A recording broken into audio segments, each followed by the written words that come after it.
కుమార్ జడా 4, కోటంరెడ్డి శ్రీధర్ రెడ్డి 3, పల్లా శ్రీనివాస్ 3, పవన్ కళ్యాణ్ గారు అక్కడ 7 వచ్చాయి, ఇక్కడ 3 అంటున్నారు. 2 టాలీ చేసుకోవాలి, రిజిస్టర్ చేసిన ఎన్ని ఉన్నాయని. అదే అశోక్ గజపతి 2, షర్మిల 2, కడాన చెల్లిని కూడా వదిలిపెట్టలేదు. ఇక్కడ నేను చెప్పినట్టు కాకుండా కొన్ని కేసులు ఉన్నాయి, మీ మీద ఉన్నాయి. కేసులు పెట్టిన వాళ్ళు మీరు ఒకసారి లేండి.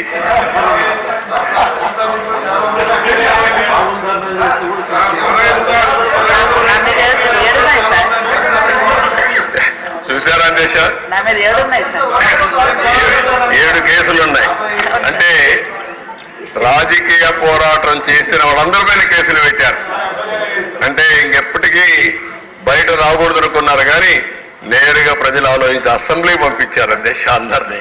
మెజారిటీ మీరు చూశారు. ఆనాటి పాలనలో మనందరూ బాధితులే అసెంబ్లీ నుండి అందరూ. Thank you.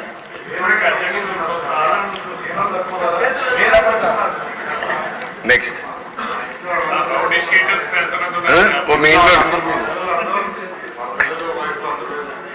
నారాయణ గారు చెప్పినట్టు ఇది నేను చెప్పింది వాళ్ళ పేర్లే ఎక్కువ టైం అవుతుందని చెప్పలేకపోయాను, కానీ ఇంట్లో ఉంటే మన పెళ్ళిళ్ళు పిలిచేవాళ్ళం కుటుంబ సమేతంగా.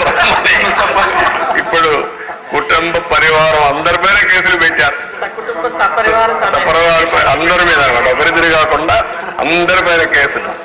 అంటే ఏ విధంగా హెరాస్ చేశారు. ఈ రాష్ట్రంలో ఎవ్వరు వ్యాపారాలు చేయడానికి వీల్లేదు, ఎవరు బయట రావడానికి వీల్లేదు, ఎవరు మాట్లాడడానికి వీల్లేదు. ఒకవేళ మీరు ఆస్తులుంటే ఆస్తుల్లో కూడా వాటా ఇవ్వమంటే ఇవ్వాల్సిందే. ఇలాంటి భయంకరమైన పరిస్థితులు. నారాయణ గారు అయితే కూతుర్లు పెట్టారు, వాళ్ళ మిస్సెస్ పేరు పెట్టారు, అందరినీ వదిలిపెట్టలేదు. లేని వాళ్ళు చాలా మంది తక్కువ ఉన్నారు. ఇక్కడ 20 కేసులు ఉన్నాయి. అల్లుణ్ణి, కూతుర్ని, భార్యని అందరినీ సిబిసిఐడి తీసుకొచ్చి ఎక్కడికక్కడ ఎంక్వైరీ మీద ఎంక్వైరీ ఎన్ని చేయాలని చేసే పరిస్థితికి వచ్చారు.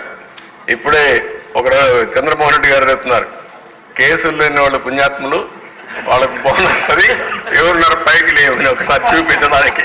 కేసులు లేని వాళ్ళు అదృష్టవంతుల వాళ్ళు. చూసారా దేశ కేసులు లేని వాళ్ళు వీళ్ళు మాత్రం మెజారిటీ బాధితులు. Okay, thank you.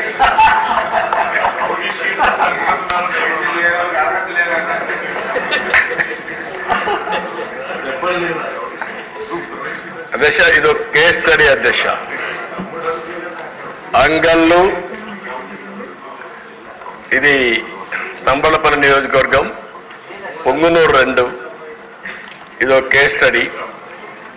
నేను ఈ రాష్ట్రంలో ఇరిగేషన్ ప్రాజెక్టులు నిర్వీర్యం చేశారు, అవినీతి విచ్చలవిడిగా పెరిగిపోయిందని 10 రోజులు కార్యక్రమం పెట్టుకొని రాష్ట్రం మొత్తం ప్రజా చైతన్యం కోసం బయలుదేరారు. అధ్యక్ష నేను అంగళ్ళకు వచ్చి అక్కడ జరిగిన మీరు ఒకసారి చూస్తే, ఒక ప్రాజెక్ట్ని ఇప్పటికే హంద్రీనేవా కాలువలు దవ్వుతున్నాం, ఇంకా పూర్తి కావాల్సి ఉంది.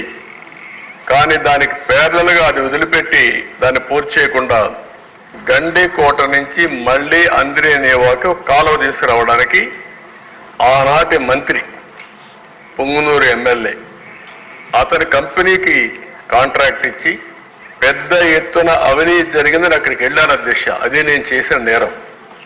ప్రతిపక్ష నాయకుడిగా నాకు అధికారం లేదు.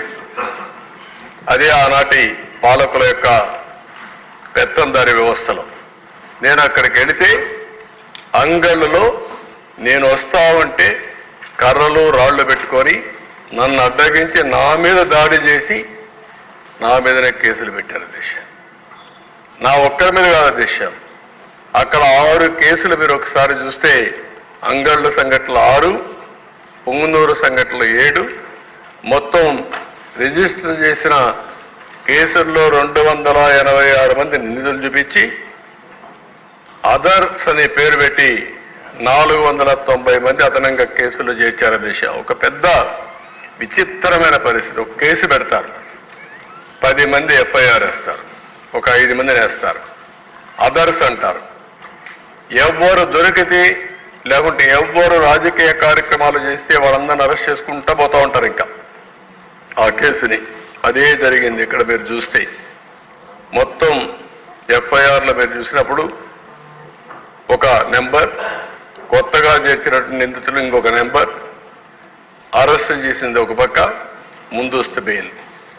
ఎంత టెర్రరైజ్ చేశారంటే ఆ 2 నియోజకవర్గాల్లో ఆ 2 సంఘటనల్లో దగ్గర 1000 మంది పైన 409 ప్లస్ 286. మీరు ఆ 2 చూసిన తర్వాత 600 మంది పైన కేసులు పెట్టారు.